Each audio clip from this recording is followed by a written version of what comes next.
मैं डॉक्टर भानु प्रकाश न्यूरोसर्जन हूँ।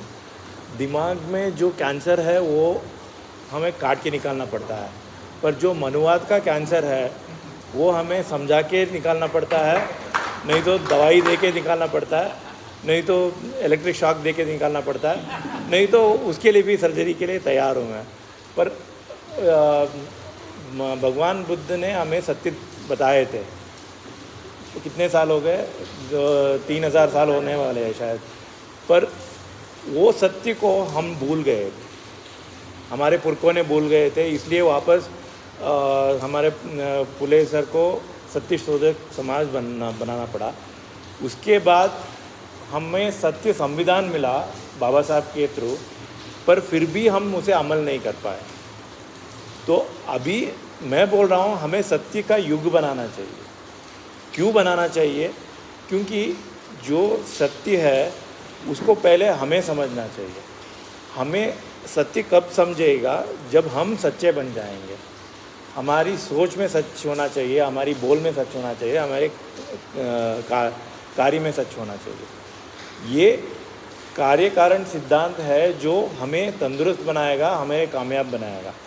पर उसके लिए हमें एक तपस्या, जीवन एक तपस्या बनेगा। क्योंकि हम जब तक हम सच्चे नहीं बनेंगे तब तक हम सच को समझ नहीं पाएंगे और सच को बोलने की हिम्मत नहीं जुट पाएंगे। जब हम इतने सच्चे बनेंगे तब हम कोई भी ऑटो ड्राइवर को भी बोल सकेंगे, प्राइम मिनिस्टर को भी बोल सकेंगे, या कोई भी। क्योंकि एक बार 2018 में सिद्धरामैया मिले थे एक मीटिंग में। मैंने उनको बोला, आपने तो रिसेंटली एक ट्वीट किया था ईवीएम के बारे में कि ईवीएम ख़राब है, उसे मरोड़ सकता है, तो आप जाके सोनिया गांधी को बोलो अपना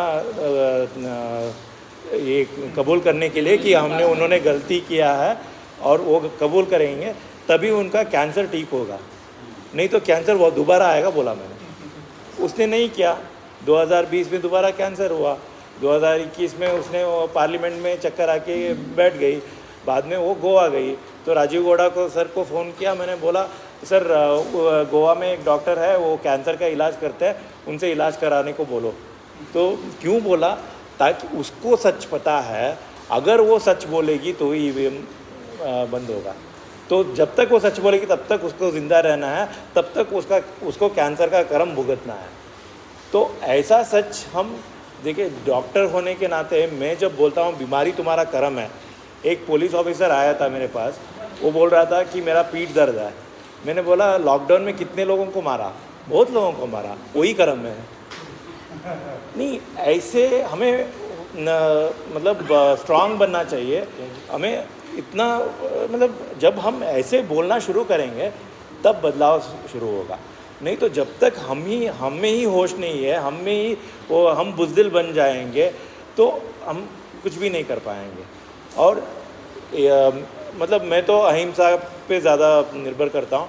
फिर भी जब हिंसा ज़्यादा हो रहा है तो प्रतिहिंसा में मेरा कोई पाबंदी नहीं है। तो मैं बोलता हूँ हमारा भी एक फोर्स रहना चाहिए। जब भी कोई सर बोल रहे थे ना कि एक रिटेलिएटरी फोर्स जैसा, मतलब अभी हम डॉक्टर्स लोग आजकल पेशेंट लोग मारने लगे हैं डॉक्टर लोगों को, तो हम लोग एक टास्क फोर्स बना के रखे हैं हमारे आईएमए में, इंडियन मेडिकल एसोसिएशन में। वैसे BAMSEF का भी एक टास्क फोर्स रहना चाहिए।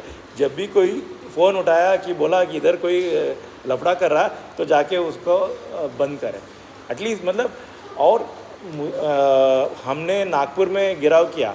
मैं तब से सोच रहा हूँ यहाँ पे मल्लेश्वरम में वो केशव कृपा को कब हम गिराव करेंगे। क्योंकि एटलीस्ट मैं तो पैम्पलेट बॉम्बिंग तो करने का प्लान कर रहा हूँ, कब करूँगा वो हाँ, नहीं करना चाहिए। और मैसूर एक जगह है, वॉरियर्स के जेनेटिक इतिहास देखेंगे तो ये भी गुजराती है। तो ये गुजराती गुंडागिरी का सॉफ्ट वर्जन है। तो अभी रानी बोल रही है पूरा जायदाद मुझे चाहिए, चामुंडी का पर्वत भी चाहिए, सब कुछ चाहिए। मतलब वो सुप्रीमेसी साइकोसिस है। वो मतलब हम ही बड़े हैं, हमें ही सब चाहिए। तो ऐसे लोगों को कैसे सुधरेंगे हम? तो ये कल्चरल कैपिटल है कर्नाटका का। इसमें आप लोग जो काम कर रहे हो, जो आप हमारे ये ना भगवान सर से मिले हो, ये ना केएस भगवान सर, प्रोफेसर भगवान सर, प्रोफेसर केएस भगवान। प्रोफेसर भगवान से मिले आप? नहीं मिले। नहीं, वो बोलते हैं कि गौड़ा ओरिजिनली बुद्धिस्ट है। हाँ, नहीं, वो भगवान सर भी गौड़ा है, मैं भी गौड़ा हूँ। वो बोल रहे हैं गौड़ा ओरिजिनली बुद्धिस्ट है, पर उसके अगेंस्ट कांग्रेस के एक ये लेखक है, वो बोल रहे हैं गौड़ा जैन है। मतलब ये जो सच है उसको बदलने के लिए झूठ का कैसे वो प्रोपेगेंडा करते हैं, आपको समझना चाहिए। तो मुझे लगता है कि उस ज़माने में जब बुद्धा ने सच बताए थे, वो सच को गुमराह करने के लिए इन्होंने जैनिज़्म को शुरू किया होगा शायद। मतलब जो चिवड़ के सामने उन्होंने नंगा आदमी को खड़ा करके उन्होंने बोल दिया कि ये देखो उससे भी बड़ा है। तो ये एक साइकोलॉजी स्ट्रैटेजी है, इसको साइकोलॉजिकल ऑपरेशंस बोलते हैं। ये CIA इसमें माहिर है। वो CIA गोधरा कांड करने के बाद अभी कोविड कांड करने तक मोदी को ट्रेनिंग दिया है। मतलब गोधरा कांड में बहुत सारे मुस्लिमों को मारा, अब अभी मूल निवासियों को मारा है। मतलब ये कोविड कांड इसलिए मतलब लॉकडाउन उसने इतने दिन चलाए, इतने लोगों को मरने दिए, और अभी मणिपुर में भी उसने चुप्पी साधा।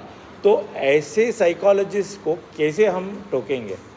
कोई एक बार ये जो बेंगलुरु साउथ MP इलेक्शन के टाइम पे कांग्रेस वालों ने ये बीजेपी के ये जो कंटेस्टेंट था, वो उसका कोई अफेयर था, तो उसके खिलाफ एक प्रोटेस्ट रखे थे। उसमें ये जो छोटे छोटे ABVP के लोग आए थे, वो बीच में दखल अंदाजी करने लगे। तो मैंने बोला, आपका लीडर ही अपने कुकर्मों से कैंसर होके मरा, अनंत कुमार, तुम्हें भी क्या चाहिए? क्या वो कर्म बोला मैंने। मतलब सच को हम निष्ठुर होके, सच को हम सीधा ऐसा बोलेंगे, तभी उसको समझ में आएगा।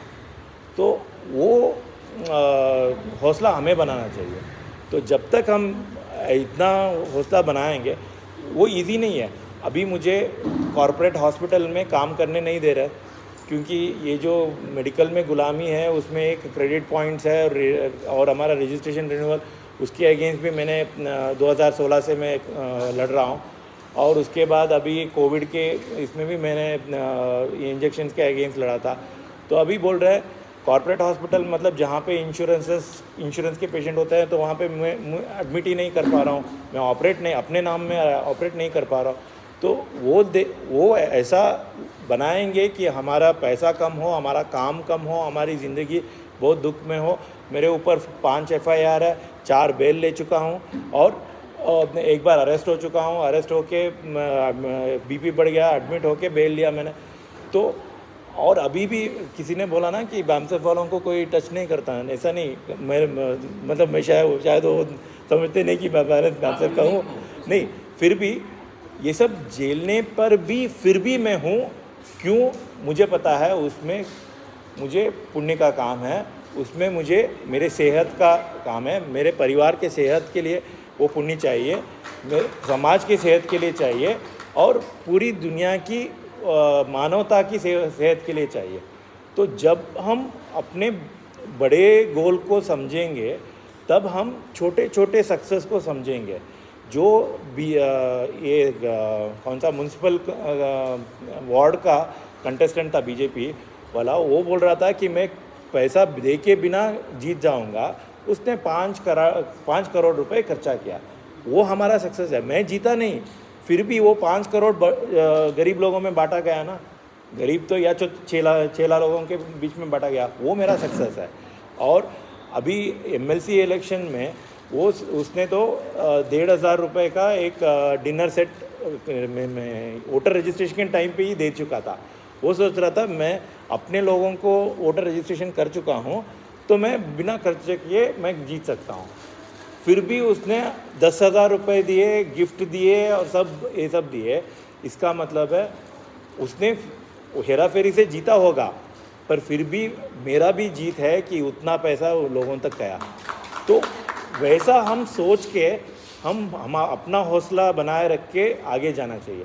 नहीं तो मतलब मेरा इतने केसेस है, मुझे कोई ऑपरेशन करने नहीं दे रहे, मुझे अपना काम करने नहीं दे रहे।